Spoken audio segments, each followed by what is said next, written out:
Hello guys! Another scam o legit test na naman tayo ngayong araw na to. Ay guys! Totoo kaya to? Kapag daw binigyan mo ng posporo yung padlock, ma-unlock daw siya. Ay! Totoo kaya to?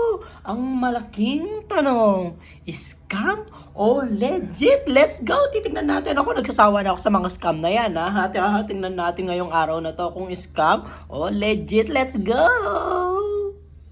So yun guys, sakto. Meron akong padlock dito at nawala ko yung susi. Kaya naman, saktong-sakto, nakita ko yung scam test na to. Scam ba talaga o legit? Titignan natin ha. So bibigyan mo daw siya ng mga konting-konting basta kahoy dito. Tapos bibigyan mo ng posporo, sisindihin mo.